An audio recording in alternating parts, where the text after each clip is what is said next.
Good morning, Frida. Good morning, Zoe. Oh, I can't tell you how many ABBA fans from across the world have got in touch with us knowing you were going to be on the show and are tuned in to listen to this interview. Frida, how are you? I'm actually quite fine. We are on our beloved island in the Mediterranean Sea right now, and the weather is absolutely horrible, but it's warm and cozy inside. Oh, thank goodness for that. I mean, this is quite incredible. You are on course for ABBA's 10th number one album with Voyage. It's outselling all of the records in the top 40 combined. I mean, this is an amazing statistic. You must be so pleased. Yes, of course we are pleased because we didn't expect anything actually. And, it's always like you're a bit nervous when you release something new. But if I compare it to how it was 40 years ago, it's a bit of a difference because I would personally say I don't take it that seriously as I would do earlier on when I was younger, because then it meant so much.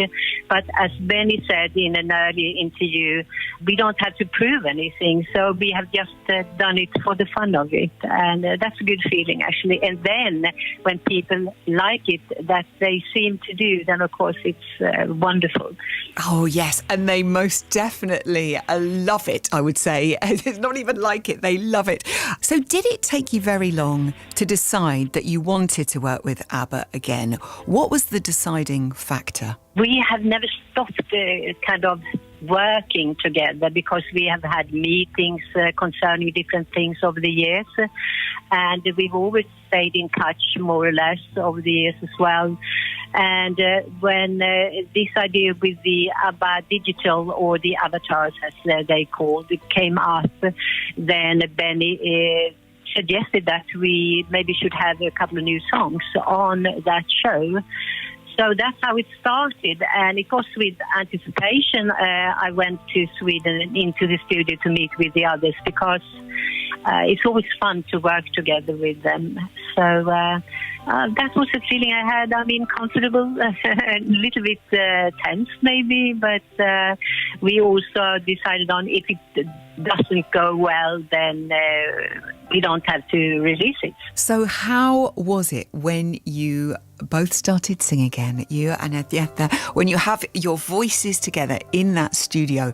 Did it feel magical?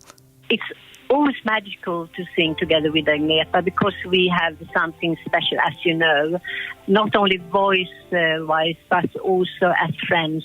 Once we closed the door behind us in the studio, we felt at home, both of us. So what can I say? Coming back home again, having fun with my little sister. That's how it felt. I will read you some messages that have been coming in. I wonder if these four people even comprehend how loved they are. Thank you for the new album, Dear ABBA, says Mags, who's got in touch from Kent. I must say, lots of people saying happy birthday for Monday, Frida. A big day coming up. Oh, is that on Monday already? Oh, my God. I forget them nowadays.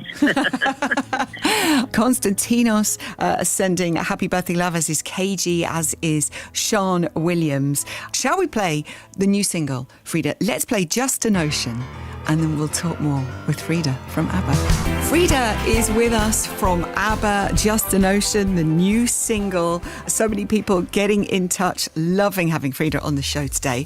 An interesting question for you, Frida. How is it decided if you or Agneta take the lead vocal on certain songs? Is it to do with the vocal range? Is it if it's a ballad or a faster tempo, or who wrote the song? What's the process? You know, we actually go into the studio and rehearse first. Usually we sit in the control room and go through the lyrics and the keys. And as we know, I'm a mezzo-soprano, maybe I'm even lower nowadays, and Agneta is a soprano. So as Benny writes the songs in a very big range, so to say, vocally, it kind of shows itself when we start to sing who is the better one on a song. But I must say to Agneta's favor that she's a absolutely wonderful storyteller. She has something magical in her storytelling, which I'm unfortunately not have the same way. Or maybe that is good, because that means that we kind of sing the lyrics and the songs in different ways. And as the fans also call it, when we come together, the third voice is very pregnant. And, if I not feel comfortable with a song and I know that this would be perfect for Agneta, then I just say it. We are very honest with each other. I mean, I would never do anything that I know that maybe I wouldn't do so well as Agneta can. I must mention the track Bumblebee. Your voice is beautiful here, but the song really resonated with us here at BBC Radio 2 and our listeners, because we've been running a campaign this year to help save the bees and do everything we can for our little friends. We know you're very passionate about environmental issues, but are you concerned as well about our bumblebees and our pollinators, Frida? Oh, I'm concerned about everything that happens in the world right now, like all of us are, I assume. And I think we have a little queen in Sweden, Greta Thunberg, raising her voice for everything. And I'm very proud of her, I must say, this young person, getting all these young people with her. And I sing this song with my heart, because if we don't have the bumblebees or the bees in general, then we will not have a lot of other things either. So they are very important. Yes, let's play Bumblebee. Have a listen to this. This is beautiful. Frida from ABBA is with us on BBC Radio 2 on The Breakfast Show this morning. Frida, I must read you a lovely email that came from Kian Scott Loach. I know that Frida is talking to you today, and like many fans, just want to send her our love and thank her for the wonderful gift that is Voyage, bringing a positive end to what's been a difficult year. Her vocals are just breathtaking, particularly Bumblebee, which is my new favourite ABBA track. Please keep singing and sharing your gift with the world. Kian has been an ABBA fan since the age of 8, Frida. Oh, wow. That's wonderful. Thank you so much. Oh, Kian. How does it feel being recreated as an avatar by George Lucas Industrial Light and Magic and this incredible team who've put this show together, Frida?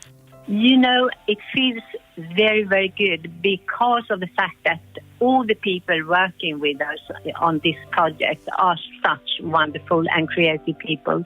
I mean, it's very exciting. I didn't know what to believe at the beginning, but getting into it, we understood more and more, because it was hard to comprehend, I must admit.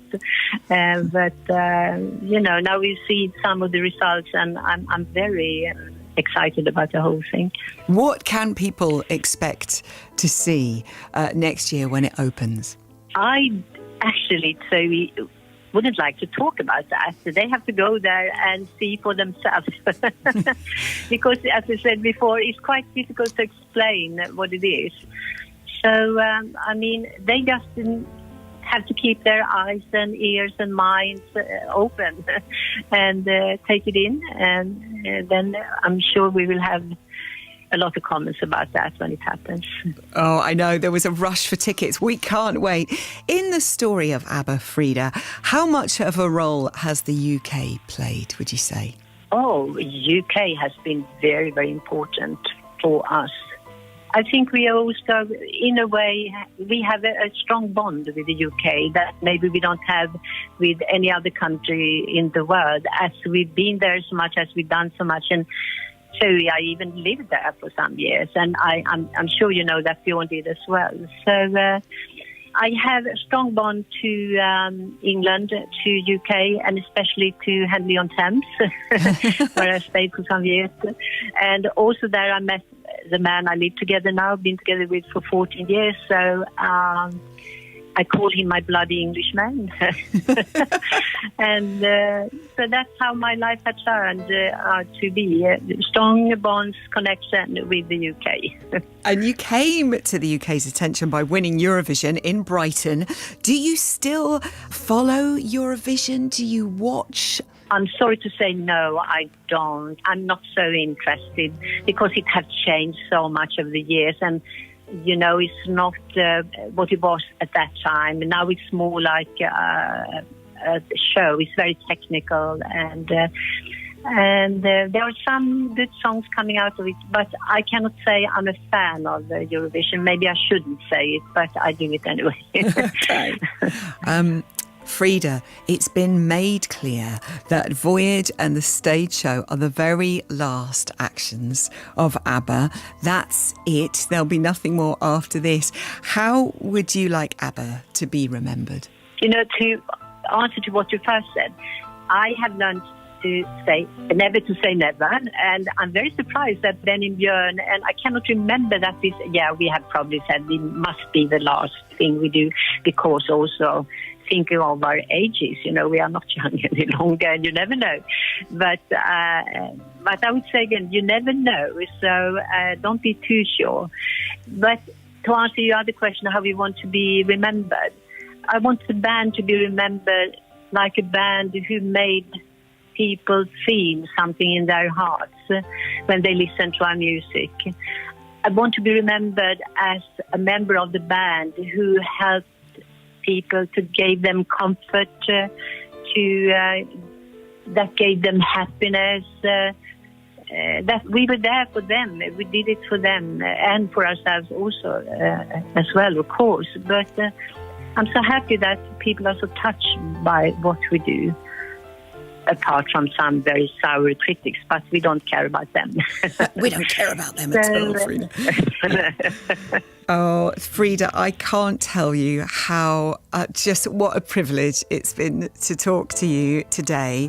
The fans worldwide have loved hearing from you. The album Voyage is out now. It really is something very, very special. The ABBA Voyage concert opens in May 2022. Frida, we're going to finish with an old ABBA song. Would you like to choose? Do you have, I know it's kind of an impossible task to choose a favourite, but one you particularly would like to hear this morning? Thank you for the offer.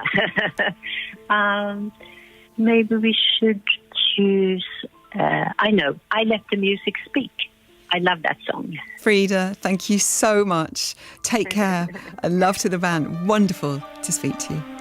Thank you, too. It has been a privilege talking to you as well. And bye, all fans. Love you a lot. Take care and have a lovely time.